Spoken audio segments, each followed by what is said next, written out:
हेमंत सोरेन ले रहा है, गिना रहा है कि हम नौकरी दे रहे हैं। जब आप नौकरी देख रहे हैं तो आप ये भी तो मानिए कि आप बाहरी को कितना नौकरी दे रहे हैं, खाली गिना रहे हैं कि हम नौकरी दे रहे हैं। देखिए 1932 के अलावा झारखंड में कोई भी बैरिकेडिंग या घोरना घोराने का कोई उपाय नहीं है। जैसे महाराष्ट्र ने अपनी नौकरियां जो है, अपना नियोजन जो है सुरक्षित किया है, कुछ कानून बनाकर, कुछ दस्तावेज को लेकर, अपने भाषा को लेकर।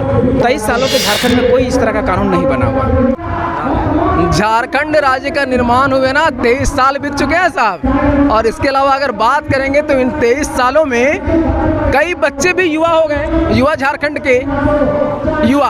और युवा जो है ना, खुली आंखों से तो सपने देखते ही हैं, बंद आंखों में भी ना किताब कॉपी और पढ़ाई लिखाई की ही बात करते हैं। और इसी से कुछ कमियां रहीं हमारे झारखंड में, नीतियां शायद नहीं बन पाई। वो नियोजन नीति स्थानीय नीति है, जिस कारण से युवाओं ने आंदोलन की शुरुआत कर दी।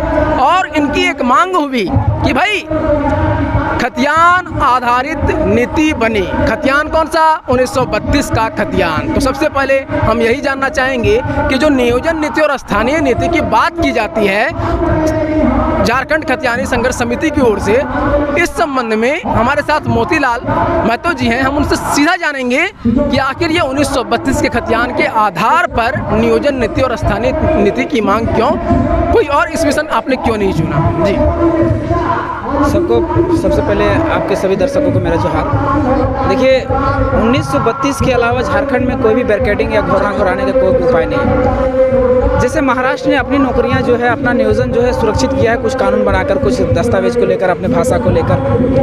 बंगाल सरकार ने भी उसी तरह नियम बनाया है, पहले अपना भाषा को डालकर, उसके बाद कुछ कागजात को लेकर, जैसे वहाँ पट्टा हो, रसीद हो, इस तरह से।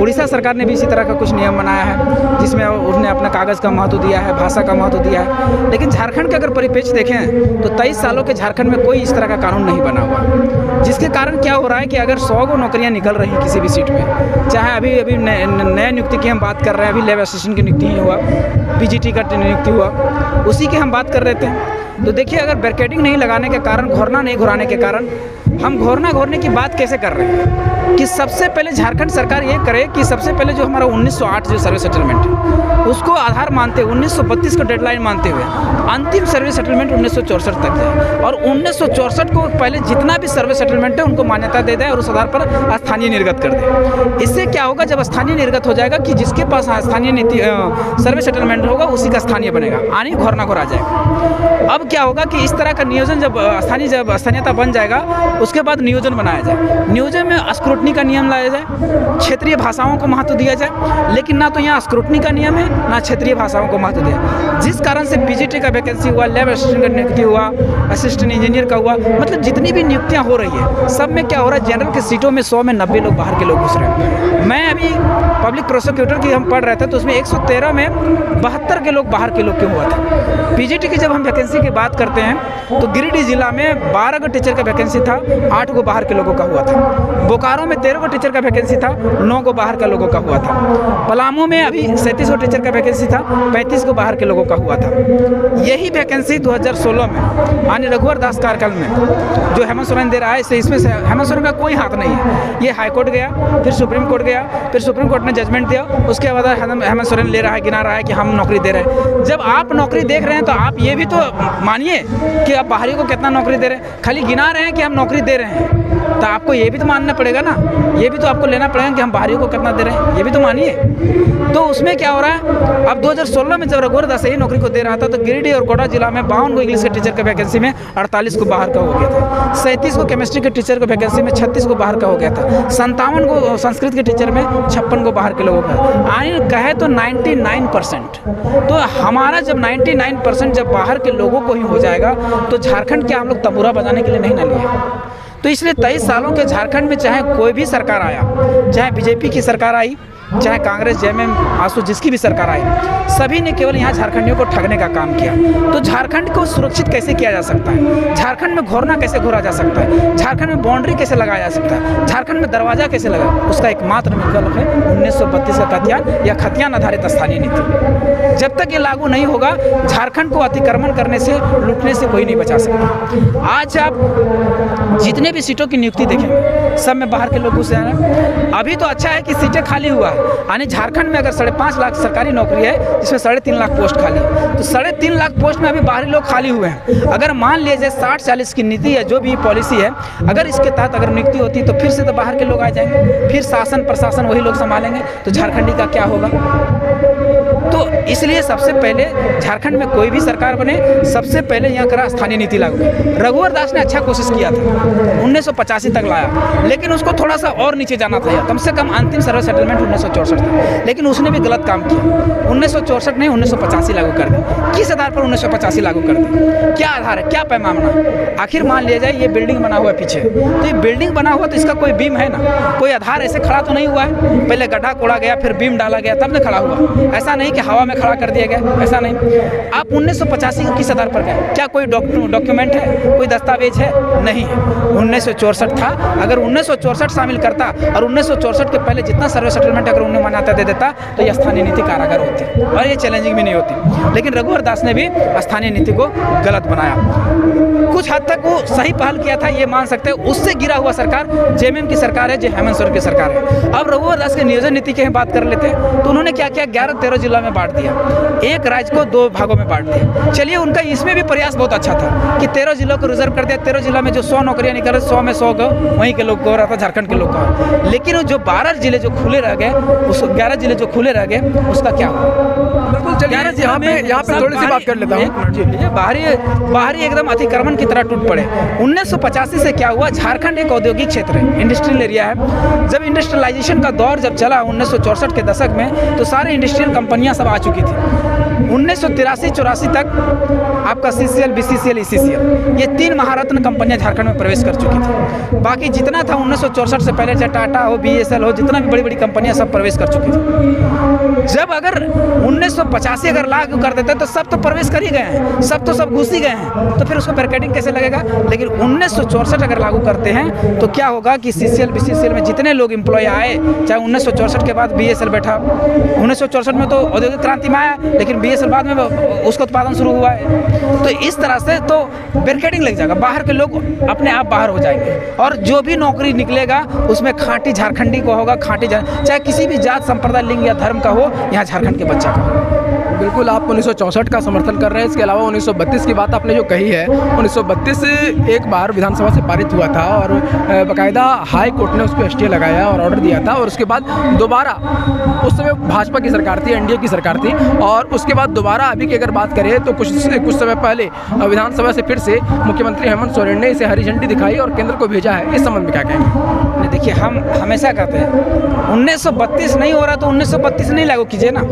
हो सकता है कुछ लोगों के पास 1932 नहीं है, उसमें 2-3 कॉलम और हो सकते हैं। जैसे आप 1932 को डेडलाइन मानिए, 1964 तक जाइए, पहले भी तो कह चुके हैं। उसके बाद खतियान आधारित, मतलब 1897 में भी अगर कोई सर्वे हुआ है तो उसको भी मान्यता दीजिए, और उस आधार पर हमको तो स्थानीय ही परिभाषित करना है कि यहाँ का झारखंड का है कौन, बस यही तो करना है। उसके बाद नियोजन बनाइए, नियोजन में इस तरह बनाइए कि जो ऑफिसर का पद है और जो प्राइवेट नौकरियाँ हैं उसमें 75% हमारे लोगों के लिए हो जाती है। अगर मान लीजिए बाहरी भर भी दिया है तो स्क्रूटनी का नियम है। जैसे बंगाल में जाइए तो स्क्रूटनी का नियम है, उसमें बहुत सारा चीज़ देता है, पेज में फंसा देता है, सर्टिफिकेट गलत है तो ये गलत है, वो गलत है, फलना है, ढिमका है, लन फन में गलत ठहरा के उसको बाहर कर देता है। तो उस तरह से उड़ीसा में जाइएगा, इसी तरह फॉर्म भरिएगा, तो पहले भाषा के पेज में फंसाएगा, जब भाषा में नहीं फंसे तो सर्टिफिकेट बताएगा ये होना चाहिए, फलना होना चाहिए, ढिमका होना चाहिए, उसको फंसा देगा, यानी स्क्रूटनी के नियम से उसको बाहर कर देगा। उसी तरह से कड़ा नियम लागू कीजिए झारखंड में। स्क्रूटनी के नियम के तहत जो झारखंड का है उसमें 100 को 95 को हम कह रहे हैं COD की नौकरी, हम नहीं कह रहे हैं 100%। ऐसे तेलंगाना और आंध्र प्रदेश में स्पेशल प्रोविजन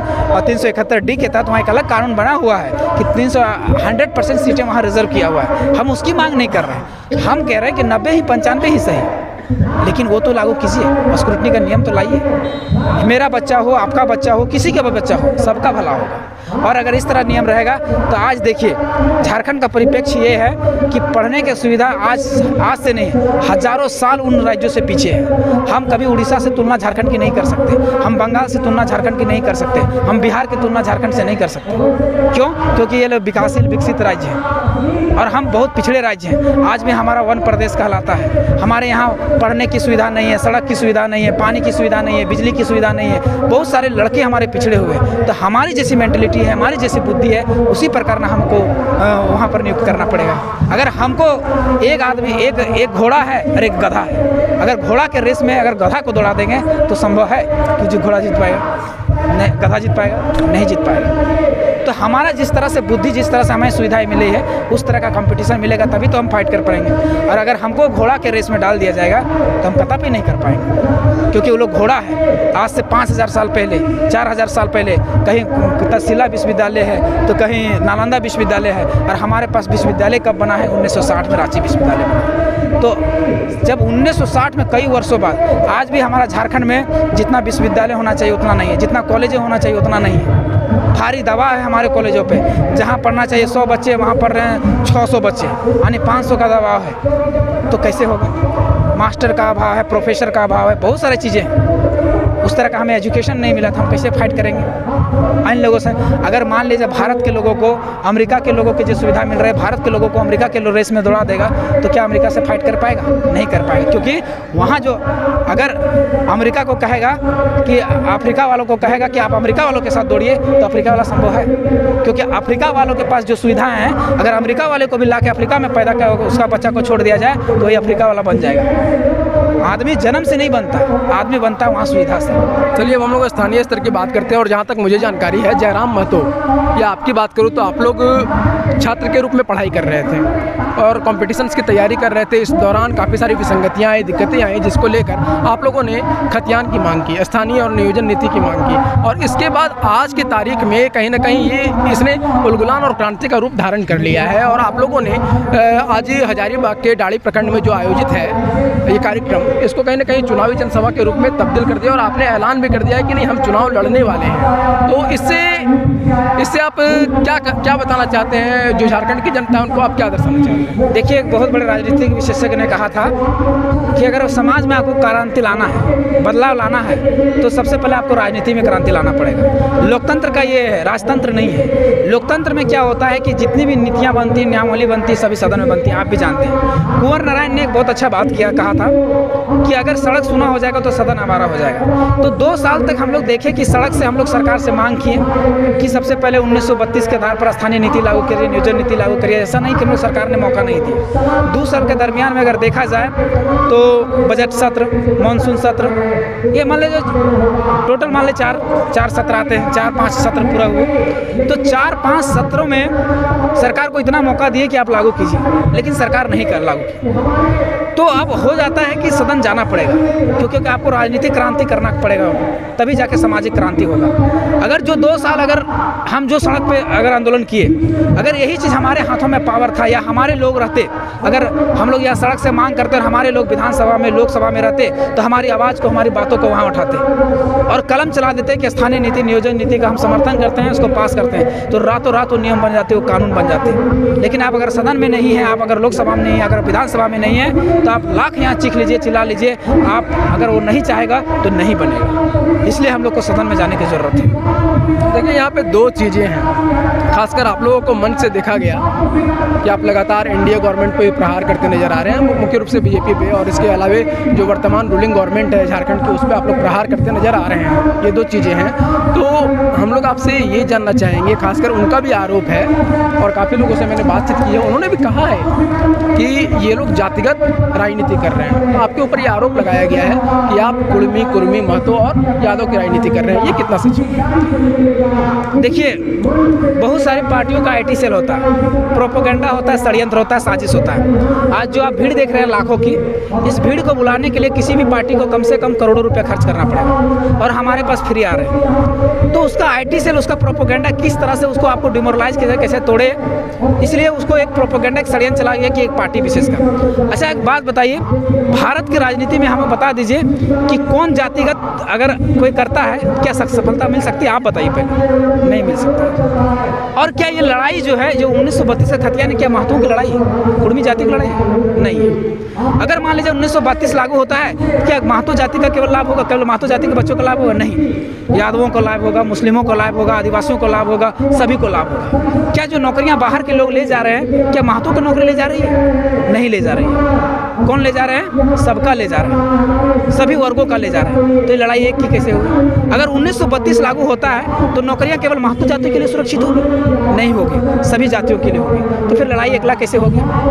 आप उत्तर दीजिए, जनता से उत्तर पूछिए, जनता खुद जवाब देगी। और हम लोग कहते हैं कि हमारी पहचान 1932 का खतियान, झारखंडियों की पहचान 1932 का खतियान। अगर महतो की लड़ाई रहता तो इस समय होता कि महतों की पहचान 1932 का खतियान, मुसलमान का रहता तो मुसलमानों की पहचान 1932 का खतियान, यादवों की पहचान 1932 का खतियान, आदिवासियों की पहचान 1932 का खतियान। लेकिन ऐसा नहीं है। क्या है? झारखंडियों की पहचान 1932 का खतियान। झारखंडी मतलब सब, चाहे किसी भी जात का हो, किसी भी संप्रदाय का हो, किसी भी लिंग का हो, किसी भी धर्म का हो, 1932 सबका है। अच्छा, आपका नाम क्या है? इसका तो आपका नाम क्या है? प्रणय प्रबोध। प्रणय प्रमोद। आप पूरा टाइटल के साथ बताइए। प्रणय प्रबोध। नहीं, टाइटल बताइए ना। प्रणय प्रबोध। तो प्रमोद कोई टाइटल होगा ना? प्रबोध। प्रबोध कोई होगा ना? प्रणय प्रबोध बस। अच्छा, आपका क्या नाम है? हाँ? ओम प्रकाश कुमार। ओम प्रकाश आपका टाइटल? महतो। और कोई है क्या? आदिवासी कोई है? कोई मुस्लिम है? कोई है? कोई अगर किसी का अगर कोई है, मान लेते हैं ये बच्चा है भोगला सोरेन इसका नाम है। अगर मान लीजिए 32 लागू हो जाएगा तो वहाँ कॉलम लिख दिया जाएगा कि इस 32 लागू होने से केवल मोतीलाल महतो के बच्चों का लाभ होगा, भोगला सोरेन के बच्चों का लाभ नहीं मिलेगा। मिलेगा कि नहीं? बिल्कुल, इसका तो जवाब हम लोगों को मिल गया और बाकायदा बहुत अच्छे तरीके से मोतीलाल जी आपने बताया भी। आगे जो एक सवाल है थोड़ा सा तीखा है, ठीक है, लेकिन इसमें क्या है कि ऐसा लोगों का मानना है, लोगों को सुना भी लोगों को सुन होता कुछ नहीं। जैसे कि मैंने अभी कुछ देर पहले बोला कि नहीं भाजपा पे आप लोग का टैक्स कर रहे हैं, वर्तमान रूलिंग गवर्नमेंट जो झारखंड की उस पर आप लोग का टैक्स कर रहे हैं, लेकिन आप लोगों ने मंच से कभी आजसू का नाम नहीं लिया। ऐसा आप गलत हैं। आप अभी वीडियो रिकॉर्ड किए, पहले वीडियो खोलिए और पहले वीडियो खोल के देख लीजिए। आप एक गलत आरोप लगा, तीखा नहीं है, एकदम सरासर भ्रामक और झूठा है। आप झूठा है क्या? आप वीडियो खोलिए, पहले वीडियो खोल के आप देख लीजिए। मैंने चारों पार्टियों का नाम लिया है, अभी मेरे हाथ मेरे मोबाइल में भी रिकॉर्डेड है। मैंने कहा सबसे पहले बीजेपी, आसू, कांग्रेस, जेएमएम, सभी पार्टियों को भैया सबने लूटा है, सबने हस्तक्षेप किया है। 85 लागू करने में कहीं ना कहीं गठबंधन में आसू का भी हाथ था। हमने किसी को नहीं छोड़ा है, हम कभी किसी का ये नहीं करते। जो गलत है वो गलत है। और बीजेपी का इसलिए करते हैं कि आज देखिए, आज झारखंड इंडस्ट्रियल एरिया है, सीसीएल है, बीसीसीएल है, टाटा है, मेदांता है। इसके लिए रूल कौन बनाता है? कानून कौन बनाती है? कौन? सेंट्रल सरकार कानून बनाती है। सेंट्रल सरकार के आता है CSR फंड है। आपको ग्रीनरी में काम करना है, वायु पोल्यूशन में काम करना है, वाटर पोल्यूशन में काम करना है, लैंड पोल्यूशन में काम कर रहा है। ये खनन वाला क्षेत्र है, आप इसका वाटर पोल्यूशन चेक कर लीजिए, कई गुना ऊपर होगा। आप इसका एयर क्वालिटी इंडेक्स चेक कर लीजिए, कई गुना ऊपर होगा। तो इस पर रोक कौन लगाएगा? जब तक हमारा सांसद, हमारे लोग यहाँ से चुन के नहीं जाएंगे और इस विषय पर सदन में आवाज़ नहीं उठाएंगे तो हमारे लिए कानून कैसे बनेगा, प्रोटेक्ट कैसे होगा? तो हम ये तो सवाल बीजेपी सरकार से तो करेंगे ना। और झारखंड सरकार से इसलिए कर रहे हैं, देखिए सवाल हमेशा सत्ता से, आप लोकतंत्र का चौथा स्तंभ है, तो ये बात हमेशा याद रखिएगा। जो सवाल हमसे करते हैं तो ये जान लीजिए कि आपका हक अधिकार बनता है कि आप सीएम से भी ये सवाल डायरेक्ट करें, लेकिन आप लोग कर नहीं पाते हैं। ये दुर्भाग्य की बात है कि आज हमारा मीडिया जो है 143वें नंबर पर आता है। गलत नहीं है, सच्चाई है। उन बच्चों पर सवाल कर रहे हैं जिन बच्चों ने अभी तक दूध का दांत नहीं टूटे। हाँ, भले उलगुलान कर दिए, विद्रोह कर, शायद आपका भी ये आरोप गलत है कि मुख्यमंत्री से सवाल नहीं होते हैं। हम देखें हम क्या सवाल होता है हमें पता है। वहाँ पर आज तक मीडिया जो 2 साल के दरमियान में मीडिया ही हैंडल करते हैं, वहाँ क्या सवाल होता है हमें पता होता है। सवाल किस तरह होता है हमें भी पता होता है। सवाल आप सत्ता से कीजिए। 4 साल के दरमियान में झारखंड का जो इंडेक्स है, हर मामले में इतना ग्राफ नीचे गिरा है कि झारखंड 30 साल पीछे चला गया, 30 साल पीछे चला है। चाहे आप एजुकेशन पॉलिसी की बात करें, चाहे एजुकेशन की बात करें, चाहे आप हेल्थ की बात करें, चाहे आप रोजगार की बात करें, किसी भी मुद्दे पर झारखंड, लेकिन आप सवाल कभी नहीं किए। आप झारखंड सरकार से सवाल किए कि आज एजुकेशन में झारखंड जो है, झारखंड में पूरा भारत में 23वें नंबर पर आता है। कहाँ हैं आप? कहाँ सोए हुए हैं? जहाँ 200 आपको 30 से 35 बच्चों में एक टीचर की व्यवस्था होना चाहिए, यहाँ 300-400 बच्चों पर एक टीचर। आप सवाल किए? नहीं किए। स्वास्थ्य में अगर बात करते हैं तो 1 लाख डॉक्टर पर 1 लाख आदमी पर 1 डॉक्टर है। आप किए कि 10,000 पर डॉक्टर पर, सॉरी 10,000 आदमी पर एक डॉक्टर होना चाहिए? कभी नहीं किए। आप कभी किए कि जहाँ बेरोजगारी दर पहले 12% था, बढ़कर 18% हो गया, यानी 3.5 करोड़ की आबादी का अगर 20% निकालते हैं तो 60 लाख, 60 लाख में अगर युवा पीढ़ी को निकालते हैं तो 35 लाख, अगर 35 लाख भी छोड़ दें तो हेमंत सोरेन सरकार ने कहा था कि 5,000 और 4,000 आपको बेरोजगारी भत्ता मिलेगा। उसमें अगर रजिस्टर की बात करते हैं तो करीब 9 लाख से कुछ समथिंग रजिस्टर कराया हुआ उनके सरकार का डाटा आंकड़ा खोल कर। आप कभी सवाल किए कि 4,000 और 5,000 काहे नहीं इसको बेरोजगारी बता दिए? चाहे 4 लाख जो 9 लाख जो रजिस्टर्ड बेरोजगार है उसको नौकरी क्यों नहीं दिए? और अगर नौकरी नहीं, हम मानते हैं कि प्राइवेट में अगर 3.5 लाख नौकरी है तो सरकारी में है तो प्राइवेट में आप क्यों नहीं उसको दिए? आप सवाल किए? नहीं किए। सवाल किससे कर रहे हैं? जिसके हाथ में ना तो कलम है ना तो ये है। हाँ, बातों से हम लोग जरूर लोगों को जगाए हैं। ये बात आप सवाल कल दिन हमारे से सवाल लीजिए और जाके सत्ता से सवाल कीजिए। हाँ, सत्ता में जिस दिन हम आएंगे आप खुल के मेरे मुंह में माइक डाल के पूछिएगा कि ये काम काहे नहीं किए, उस दिन हम उत्तर देंगे आपको। चलिए, अभी आप सुन रहे थे झारखंडी भाषा खतियानी संघर्ष समिति के मोतीलाल महतो जी को, और उन्होंने बाकायदा तमाम आंकड़ों के साथ सिलसिलेवार तरीके से तमाम चीज़ों पर बेबाकी से अपनी बातों को नहीं बल्कि झारखंड के उन युवाओं के बातों को रखी जो कि जरूरी थी, और साथ ही इन्होंने स्पष्ट रूप से चुनावी उद्घोष कर दिया है और उन्होंने कहा है कि यहाँ पे सत्ता परिवर्तन हो सकता है अगर यहाँ के युवा चाहें तो। और साथ में उन्होंने मंच से जो वादे किए हैं, जो बातें कही हैं, सरकार अगर इन युवाओं की बनती है तो वो तमाम चीज़ें पूरी भी होंगी। और बाकायदा तमाम आंकड़ों के साथ अगर इन्होंने जानकारी दी है तो शायद अगर ऐसा होता है तो ऐसा हो पाए कि तमाम सुविधाएं युवाओं को मिल पाएगी। धन्यवाद, शुक्रिया।